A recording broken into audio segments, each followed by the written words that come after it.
Hello guys, welcome back to my channel. இன்றைக்கி நம்ம என்ன சம்மரி பார்க்க போகிறோம் அப்படின்னா, தி டச்சஸ் ஆஃப் மால்ஃபி. இதை எழுதினவங்க ஜான் வெப்ஸ்டர். இவர் ஒரு English Jacobean dramatist and also poet. இந்த பர்டிகுலர் பிளே இது வந்து ஒரு ரியல் ஸ்டோரியை இன்ஸ்பயர் பண்ணி எழுதியிருக்கிறாங்க. ஓகேவா, ரியலாகவே மால்ஃபியில் டச்சஸாக இருந்த ஜியோவனா அப்படின்றவங்க வந்துட்டு அவங்களோட பிரதர்ஸால் கொல்லப்பட்டிருப்பாங்க. அவங்க ரீமேரேஜ் பண்ணாங்க அப்படின்ற காரணத்துக்காக அவங்கள வந்து கொலை பண்ணியிருப்பாங்க. அந்த ஒரு இன்சிடெண்ட்டை இன்ஸ்பயர் பண்ணி தான் இந்த பர்டிகுலர் ஒர்க்கை வந்து எழுதியிருக்கிறாங்க. ஓகேவா, ஸோ இந்த பிளே ஒரு ஜெக்கோபியன் ட்ரிவன் ட்ராஜடி அப்படின்னு சொல்லப்படுது. ஃபர்ஸ்ட் பப்ளிஷ் ஆனது 1623. இதில் டோட்டலாக 5 ஆக்ட் இருக்குது. ரொம்ப டார்க் அண்ட் ஆல்சோ வைலண்ட்டான ஒரு டோனில் தான் எழுதியிருப்பாங்க. காம்ப்ளெக்ஸான கேரக்டர்ஸ் எல்லாமே இருக்கும். ஃபர்ஸ்ட் பெர்ஃபார்ம் பண்ணது 1613 to 14 அந்த பீரியடில். கேரக்டர்ஸ் பார்த்துலாம். தி டச்சஸ். ஸோ டச்சஸ் அப்படின்றவங்க தான் ப்ரொட்டகானிஸ்ட். ரொம்ப இண்டிபெண்ட் அண்ட் ஆல்சோ ஒரு நோபலான விமன். ஃபெர்டினாண்ட் அப்படின்றவங்க இவங்களோட ட்வின் பிரதர். டச்சஸோட ட்வின் பிரதர் ரொம்ப க்ரூயல் அண்ட் ஆல்சோ அப்சசிவான ஒரு கேரக்டராக இருப்பார். கார்டினல் வந்துட்டு டச்சஸோட இன்னொரு பிரதர். ரொம்ப கரப்டட் அண்ட் ஆல்சோ சில பேருக்கு அவங்க இருக்கக்கூடிய பொசிஷன் மேலே ஒரு அப்சஷன் இருக்கும் இல்லையா, அந்த மாதிரியான ஒரு பர்சன் இவர். தென் ஆண்டனியோ டச்சஸோட ஸ்டூவர்ட். ரொம்ப கைண்ட் அண்ட் ஆல்சோ ஹானஸ்டான ஒரு மேன். தென் பொசோலா, இவர் ஒரு ஸ்பை. அதாவது கார்டினல் என்ன சொன்னாலுமே அதை அப்படியே கேட்கக்கூடிய ஒரு பர்சன். அவருக்கு பிடிக்கலனாலுமே பொசோலா கண்டிப்பாக கார்டினலுக்கு ஒபே பண்ணக்கூடிய ஒரு பர்சனாக இருப்பார். ஒரு காம்ப்ளெக்ஸான கேரக்டராக இருப்பார். ஓகேவா, தென் கேரியோலா, இவங்க யாருன்னா டச்சஸோட லாயல் அண்ட் ஆல்சோ வெட்டியான ஒரு மெய்டு. டச்சஸ்க்கு எல்லா சமயத்துலேயும் கூட ஹெல்ப்ஃபுல்லாக இருந்திருப்பாங்க. தென் டீலியோ அப்படின்றவங்க ஆண்டனியோட ஃப்ரெண்ட். ரொம்ப வெட்டி அண்ட் ஆல்சோ லாயலான ஒரு கம்பேனியனாக இருப்பார். டில் தி எண்ட் ஆண்டனியோவுக்கு ஒரு சப்போர்ட்டர் மாதிரி கூடவே இருப்பார். ஸோ இவ்வளோ தான் இம்பார்ட்டன்ட் கேரக்டர்ஸ். ஓகே, சம்மரி பார்த்துடலாம். எப்படி ஸ்டார்ட் பண்ணுறாங்க அப்படின்னா, ஆக்ட் 1ல் இப்போ மால்ஃபியில் வந்து ஆண்டனியோ ப்ரைஸ் பண்ணி பேசுகிறாரு. ஃப்ரெஞ்சில் இருக்கக்கூடிய கோர்ட் நம்ம பார்த்தோம் அப்படின்னா அதுதான் உண்மையான கவர்னன்ஸ் அப்படின்னு சொல்கிற அளவுக்கு ரொம்ப பர்ஃபெக்டாக அவங்க வந்து எல்லாமே பண்ணிகிட்டு இருக்காங்க. கம்பேர் டு இட்டாலியன் கோர்ட் அது ரொம்ப பர்ஃபெக்டாக இருக்குது அப்படின்ற மாதிரி அந்த பொலிட்டிக்கல் டிகே இட்டாலியில் என்ன மாதிரி மோசமாக நடந்துக்கிறாங்க அப்படின்றத அட்ரஸ் பண்ணியிருப்பாங்க. தென் ஆண்டனியோ வந்து ஈச் அண்ட் எவ்ரி கேரக்டரை பற்றி சொல்கிறாரு. டச்சஸ் வந்து ரொம்ப வெர்ச்சியஸ் அண்ட் ஆல்சோ இன்டெலிஜென்ட்டான ஒரு பர்சன். அவங்க தான் இந்த மால்ஃபியை ரூல் பண்ணுறதுக்கு பர்ஃபெக்டான ஒரு பர்சன் அப்படின்னு சொல்கிறாரு. ஃபெர்டினாண்ட் ரொம்ப வைலண்ட்டான ஒரு பர்சன் அப்படின்னும், கார்டினல் ரொம்ப கரப்டடான மேனிப்புலேட்டிவான ஒரு ஆள் அப்படின்னும் அவரோட ஃப்ரெண்டான டீலியோ கிட்ட ஆண்டனியோ சொல்லிட்டு இருக்காரு. இப்போ பொசோலோ வந்து இப்போ தான் ரீசெண்டாக ப்ரிசன்லேருந்து வெளியே வந்திருக்கிறான். எதுக்காக அப்படின்னா கார்டினல் ஆர்டர் கொடுத்ததுக்காக ஒரு பர்சனை கில் பண்ணியிருப்பாங்க. அந்த மர்டர் கேஸ்லேருந்து இப்போ தான் அவர் ரிலீஸ் ஆகி வெளியே வந்திருக்கிறாரு.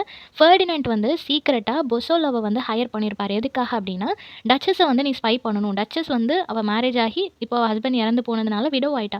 இதுக்கப்புறமா அவர் ரீமேரேஜ் பண்ணா அப்படின்னா ஃபேமிலியோட ரெப்புடேஷன் ஸ்பாயில் ஆயிரும் அப்படின்னும், அவர் ரீமேரேஜ் பண்ணி அவருக்கு குழந்தை பிறந்துடுச்சுன்னா அந்த குழந்தைங்களுக்கும் ப்ராப்பர்ட்டியில் ஷேர் கொடுக்கணும் அப்படின்றதுக்காக ஃபெர்டினாண்ட் வந்து அவர் ரீமேரேஜ் பண்ணாமல் நீ பார்த்துக்கணும்னு சொல்லி பொசோலோவை அரேஞ்ச் பண்ணியிருப்பாரு.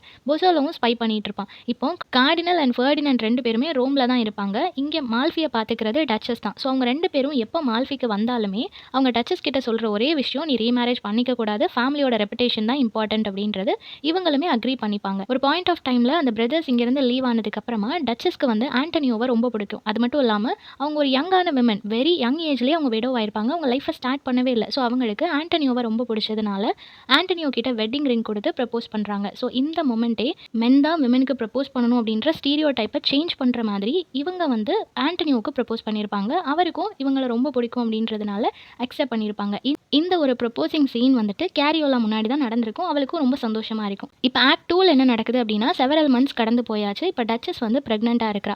பொசோலோவுக்கு ஒரு டவுட் இருந்துகிட்டே இருக்குது. அவளோட ஃபிசிக்கல் கண்டிஷன் வந்து வித்தியாசமாக இருக்குது, என்ன ஆச்சு அப்படின்னு சொல்லி யோசிச்சுட்டே இருக்கிறான். டச்சஸ் ப்ரெக்னெண்ட்டாக இருக்காளோ அப்படின்னு சொல்லிட்டு ஒரு டவுட் இருக்கும். அதை கன்ஃபார்ம் பண்ணுறதுக்காக ஆப்ரிகாட்ஸை வந்து அவளுக்கு ப்ரொவைட் பண்ணுறான். ஸோ ஆப்ரிகாட் சாப்பிட்டா ப்ரெக்னன்சி பெயின் வரும்ன்றது தெரியாத டச்சஸ் அதை சாப்பிட்டுட்டாங்க. இப்போது ஆண்டனியோக்கு வந்து தெரிஞ்சு போச்சு அவளுக்கு பெயின் வந்துருச்சு அப்படின்னு சொல்லிட்டு. ஸோ சர்வன்ட்ஸ் எல்லாத்தையுமே ஒரு பொய் சொல்லி ரூம்குள்ளே இருக்கிற மாதிரி அவன் பண்ணிட்டு கேரியோலா அண்ட் சில நர்ஸோட ஹெல்ப்போட அந்த ரூம்லேயே டச்சஸ் வந்து குழந்தை பெற்றுக்கிறா. இப்போ ஆண்டனியோக்கு அவன் குழந்தைக்கு ஹாரோஸ்கோப் அந்த ஜாதகம் எழுதுவாங்க இல்லையா, அதை எழுதணும்னு ரொம்ப ஆசை. ஸோ அதனால் இந்த பிறந்த டீட்டெயில்ஸ் எல்லாம் எழுதி ஒரு சர்வெண்ட் கிட்ட கொடுத்து விடுறான். அந்த சர்வெண்ட் ஆக்சிடென்டலாக அந்த பேப்பரை கீழே போட்டதுனால பொசோலா அந்த பேப்பரை எடுத்ததுக்கப்புறமா அவன் கன்ஃபார்ம் பண்ணிட்டான் டச்சஸ்க்கு வந்து ஒரு குழந்தை பிறந்திருக்கு அப்படின்றது. இப்போ அந்த குழந்தையோட ஃபாதர் யார் அப்படின்றது பொசோலாக்கு தெரியாது. இருந்தாலும் இந்த இன்ஃபர்மேஷனை பாஸ் பண்ணிடலாம் அப்படின்னு சொல்லிட்டு ஃபெர்டினாண்ட் கிட்ட சொல்லிடுறான். இப்போ ஃபெர்டினாண்ட்க்கு இன்ஃபர்மேஷன் தெரிஞ்சுட்டு அப்படின்றது டச்சஸ்க்கு தெரிஞ்ச உடனே ஆண்டனியோ மேலே ஒரு ஃபேக் அக்யூசேஷன், அவன் வந்து இங்கே இருக்கக்கூடிய சில விஷயங்களை திருடிட்டான் அப்படின்ற மாதிரி ஃபேக் அக்யூசேஷன் கொடுத்து டச்சஸ் இந்த இடத்துல இருந்தே அவனை வந்து வெளியே அனுப்பிடுறாங்க. அப்போ தான் இந்த சிச்சுவேஷன் வந்து டிஸ்ட்ராக்ட் பண்ண முடியும் அப்படின்னு சொல்லிட்டு டச்சஸ் ஆண்டனியோ இந்த இடத்துல இருந்து வெளியே அனுப்பியாச்சு. இப்போ ஆக்ட் 3ல் என்ன நடக்குது அப்படின்னா, இப்போ செவரல் இயர்ஸ் வந்து கடந்து போயாச்சு. ஆண்டனியும் வெளியே இருக்கிறாரு. அப்பப்போ வந்து டச்சஸை பார்த்துட்டு போறாரு. இப்போ டச்சஸ்க்கு 3 சில்ட்ரன் இருக்கிறாங்க. ஓகேவா?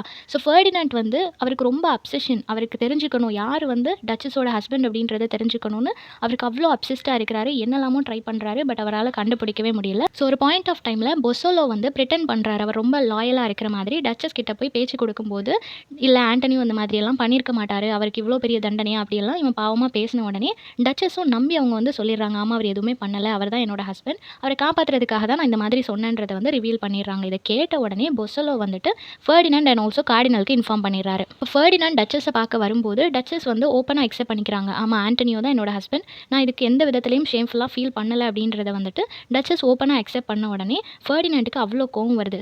ஸோ அவங்கள வந்து மென்டலி ரொம்ப டார்ச்சர் பண்ணணும் அப்படின்னு சொல்லி 2 பிரதரும் முடிவு பண்ணுறாங்க. ஒரு டார்க்கான ஒரு ரூம்குள்ளே ஒரு டெத் மேனோட கையை வந்து அவகிட்ட கொடுக்குறாங்க. அவள் அதை பிடிச்ச உடனே ரொம்ப பயந்து போயிடுறா. அது ஆண்டனியோட கை அப்படின்னும், ஆண்டனியோ அண்ட் ஆல்சோ அவளோட 3 சில்ட்ரனோட டெட் பாடிஸை அப்படியே லைனாக போட்டு நாங்கள் வந்து அவங்கள கொலை பண்ணிட்டோம், அடுத்து ஒன்னையும் கொலை பண்ண போகிறோம் அப்படின்ற மாதிரி த்ரெட்டன் பண்ணுறாங்க.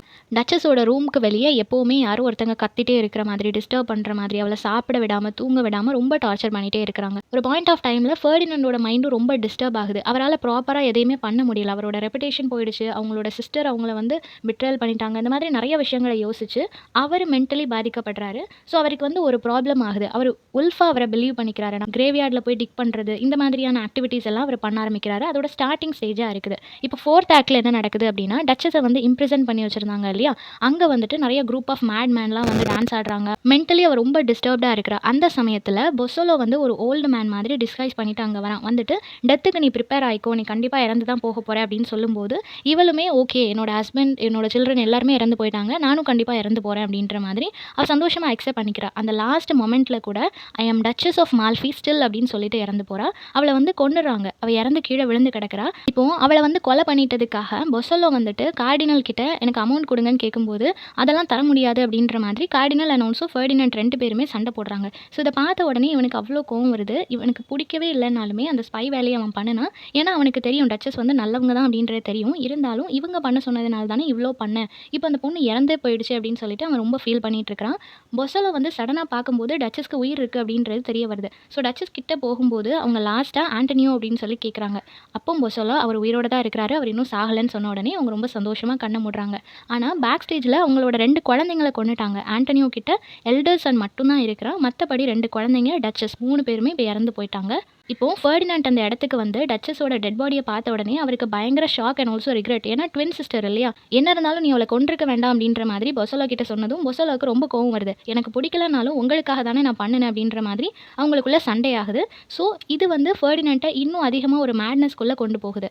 5th ஆக்டில் என்ன நடக்குது அப்படின்னா, ஃபெர்டினண்டோட அந்த ஒரு டிசீஸ் வந்து எக்ஸ்ட்ரீம் லெவலுக்கு போகுது. ரொம்ப வயலண்ட்டாக பிஹேவ் பண்ண ஆரம்பிக்கிறான். அவனோட ஷேடோவை பார்த்தே அவனுக்கு பயமாக இருக்குது. அதை அட்டாக் பண்ணுறது, ஒரு உல்ஃப் எவ்வளோ அரகெண்ட்டாக அது பிஹேவ் பண்ணுமோ அதே மாதிரி இவனும் பிஹேவ் பண்ணுறான். இப்போ ஆண்டனியோ வந்துட்டு இட்டாலிக்கு திரும்ப வரலாம் அப்படின்னு சொல்லி நினைக்கிறான் ஃபேமிலியை பார்க்கறதுக்காக. அவன் ஆண்டனியோவுக்கு தெரியாது அவனோட ஒய்ஃபும் 2 குழந்தைங்களும் இறந்து போயிட்டாங்க அப்படின்றது. அவன் எதார்ச்சியாக அடிக்கடி அவன் வந்து டச்சஸை எப்படி பார்க்க வருவானோ அதே மாதிரி பார்க்க வந்திருப்பான்.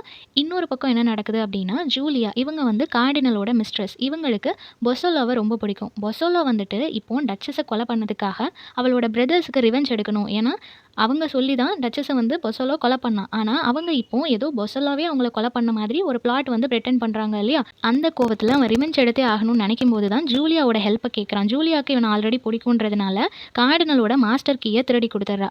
அந்த கீ எடுத்ததுக்கப்புறம் தான் கார்டினலோட எல்லா பிளானுமே பொசோலோவுக்கு தெரியுது. இப்போ ஜூலியா ஹெல்ப் பண்ணி தான் பொசோலோக்கு எல்லா உண்மையும் தெரிஞ்சதுன்றது கார்டினலுக்கு தெரிஞ்ச உடனே ஜூலியா கிட்ட அவன் நல்லா பேசுகிற மாதிரி, நீ எனக்கு ஒரு சத்தியம் பண்ணணும், பைபிளில் நீ கிஸ் பண்ணணும் அப்படின்ற மாதிரி கேட்டுக்கிறான். ஜூலியாவும் சரி ஓகே அப்படின்னு சொல்லி பைபிளில் கிஸ் பண்ணுறா. பட் அதுக்கு முன்னாடியே கார்டினல் அதில் பாய்சன் ஸ்ப்ரெட் பண்ணியிருக்கிறதுனால ஜூலியா அந்த இடத்துல இறந்து போயிடுறா. இப்போ அவன் ஒய்ஃபுக்காக அவன் அழுற மாதிரி எல்லார் முன்னாடியும் ஒரு சீன் வந்து கிரியேட் பண்ணுறான். இன்னொரு பக்கம் பொசோலோவை கொலை பண்ணணும், அப்போ தான் அவன்கிட்ட இருக்கக்கூடிய எவிடன்ஸ் எல்லாம் அழிக்க முடியும் அப்படின்னு சொல்லி ட்ரை பண்ணிட்டு இருக்கிறான். இப்போ பொசோலோ எப்படியாவது டார்க்னஸ்குள்ளே கார்டினலை கில் பண்ணிடலாம், அவன் எப்படியும் டச்சஸோட பேலஸ்க்கு வருவான், அப்போ கில் பண்ணிடலான்னு வெயிட் பண்ணிட்டு இருக்கிற சமயத்தில் அந்த டார்க்னஸில் அவன் ஸ்டாப் பண்ணும்போது அந்த இடத்துக்கு வந்தது ஆண்டனியோ. அவன் டச்சஸை பார்க்கறதுக்காக வந்திருப்பான். ஸோ ஆக்சிடென்டலி பொசோலோ வந்து ஆண்டனியோவை கில் பண்ணிடுறான். ஆண்டனியோ அந்த மொமெண்ட் கூட டச்சஸ் உயிரோட தான் இருக்கிறா, அவன் தான் இறந்து போக போகிறான் அப்படின்னு நினச்சிட்டு கீழே விழுந்து அவன் இறந்துடுறான். தென் அந்த இடத்துக்கு ஃபெர்டினண்ட் வரான். அவன் ஆல்ரெடி ஒரு மேட் மேன் மாதிரி பிஹேவ் பண்ணிட்டு இருக்கிறான். இப்போ accidentally both Bosola and also cardinal 2 பேரையுமே ஸ்டாப் பண்ணிடுறான். தென் பொசலோவும் ஃபெர்டினண்ட்டை ஸ்டாப் பண்ணிடுறான். இந்த மாதிரி மாற்றி மாற்றி பேலஸில் ஆல்மோஸ்ட் எல்லா மென் கேரக்டருமே இறந்து கிடப்பாங்க. ஆல்ரெடி டச்சஸ் அவளோட 2 குழந்தைங்களும் இறந்து போயிட்டாங்க. ஸோ எண்ட் ஆஃப் தி பிளேயில் டீலியோ வந்து ஆண்டனியோட சர்வைவிங் எல்டர் சன் வந்து உயிரோடு இருக்கிறான் இல்லையா, அந்த பையனை வந்து இப்போது டச்சஸை பார்க்குறதுக்காக அவளோட எஸ்டேட்டுக்கு கூட்டிகிட்டு வராங்க. ஸோ இப்போ டச்சஸோட ஃபேமிலியிலேயே உயிரோடு இருக்கிறது இந்த பையன் தான். இந்த ப்ராப்பர்ட்டிஸ் எல்லாத்தையுமே இவங்க எல்லாருக்கு அப்புறமும் ரூல் பண்ண போகிறது அவன் தான். ஸோ எந்த குழந்தை பிறந்தா அவங்களுக்கு ஷேர் கிடைக்காதுன்னு சொல்லி பயந்தாங்களோ, இப்போ அந்த பிரதர்ஸே இல்லாமல் போய் அந்த குழந்தை தான் அந்த ப்ராப்பர்ட்டி ஃபுல்லாக ரூல் பண்ணுற மாதிரியான சிச்சுவேஷன். ஃபேட் வந்து எல்லாத்தையுமே சேஞ்ச் பண்ணிடுச்சு அப்படின்னு சொல்லி முடிச்சிருப்பாங்க. ஸோ க்ரீட் அப்படின்றது எந்த அளவுக்கு அக்ரெசிவாக ஒரு பர்சனை மாற்றும் அப்படின்னும், அதனால் எவ்வளோ அவங்க இழக்கிறாங்க அப்படின்றதையும் ரொம்ப அழகாக சொல்லியிருப்பாங்க. ஸோ இந்த சம்மரி எல்லாருக்கும் புரிஞ்சிருக்கும்னு நினைக்கிறேன். நெக்ஸ்ட் என்ன டாப்பிக்கில் வீடியோ போடலான்னு சொல்லி கமெண்ட் பண்ணுங்கள். தேங்க்யூ ஃபார் வாட்சிங்.